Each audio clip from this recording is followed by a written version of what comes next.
hindi na kayo pinapautang. Paano ba naman kasi sagsawa ng puro talamak ng corruption dito sa Pilipinas. Maski mga Korea, hindi na nagpapautang.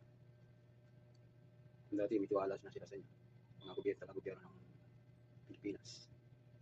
Kasi kung papautang na nila yung sa gobyerno ng Korea sa halagang billions, hindi nila, siyempre nag-isip na sila baka hindi nabayaran kasi baka gagamitin lang sa pagkorap dito sa Pilipinas.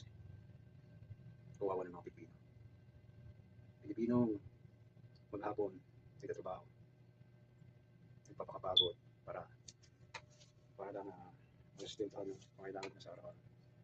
Ako rin. So, medyo pagod. Gawa na kailangan din may support din sa panganap buhay. Kung support din sa pangailangan mga araw-araw. Hindi ba naisip ng mga gobyerno? Mga diskaya niyan, mga kurap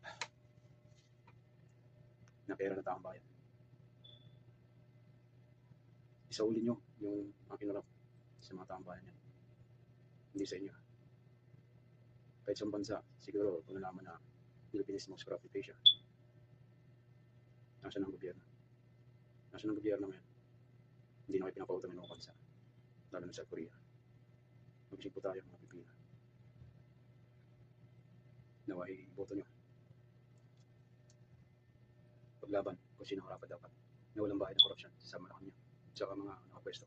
Sila ang magiging sandigan kami at kinabukasan ng mga kabataan pa, ng mga Pilipino, mga bata pa. Kawawa sila. Nais ko lang pong ibigyan ng pansin. Sana kung nabubuhay pa yung mga korupsyon yan, ibigyan nyo na kung sa ulit yung perang pinag-imbak nyo sa taong bayan. Kahit hindi, Diyos nang bahala sa inyo. Napakapakapal ang mukha niya. Hindi ko alam kung saan kayo kumuha niya. Kawawa mga Pilipino.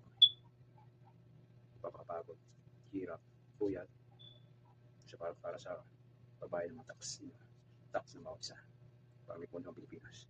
Kung saan nila yung mga pangailangan ng sa Pilipinas proyekto. Kung saan ang busuin ang mga tao. Sila ang maging katawan ng bansang ito. Sila dapat ang may karapatan kung sino dapat na pumus na magpwesto sa Malacanang.